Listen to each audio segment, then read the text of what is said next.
Vielfalt ist eine Realität und das ist wichtig, das allen Kindern zu vermitteln, dass jedes Kind, so wie es ist, richtig ist, mit seiner Familie und dazugehört.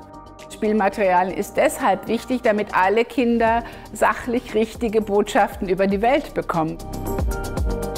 Beispielsweise, wenn wir jetzt uns Kitas angucken, sind Kitas ja Bildungseinrichtungen, Schulen sind Bildungseinrichtungen und die haben natürlich den Auftrag, Kinder das Weltwissen zur Verfügung zu stellen und die gesamte Vielfalt der Welt abzubilden.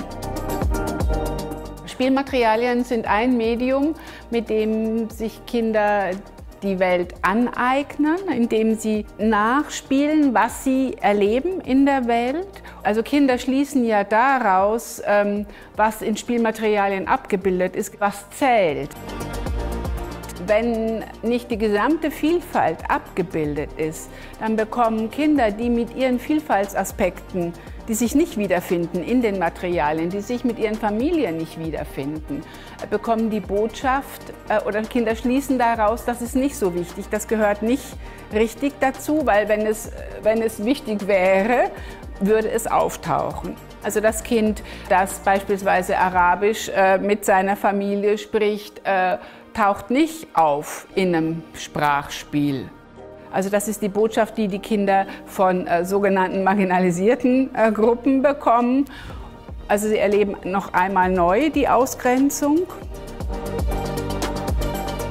Ziel ist ja auch, dass zum einen, dass die Kinder die Welt in ihrer gesamten Vielfalt kennenlernen und dass Kinder Vielfalt als eine Realität wahrnehmen, weil die Gesellschaft ist einfach so. Ne? Die Gesellschaft war immer vielfältig und wird immer vielfältig sein.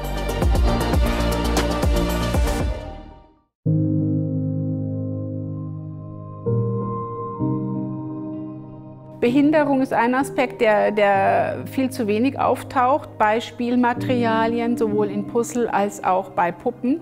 Ein anderes Beispiel sind Sprachspiele. Ne? Zu welchen Sprachen gibt es das? Also auch da gibt es zu wenig Vielfalt.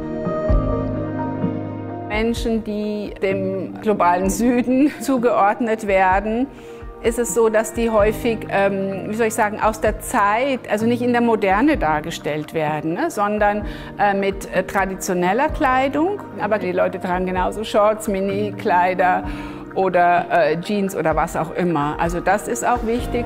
Auch, dass Menschen mit technischen Geräten dargestellt werden.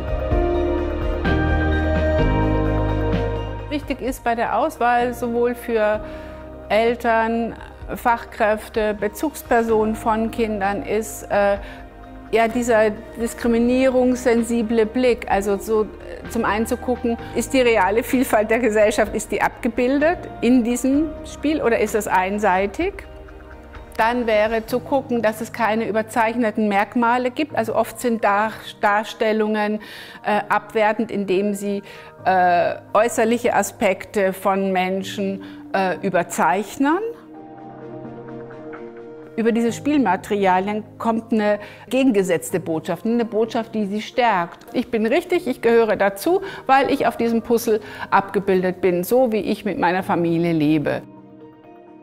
Es geht darum, dass alle Kinder die Botschaft bekommen, jedes Kind, jeder Mensch ist so, wie er, wie sie, wie der Mensch ist, richtig.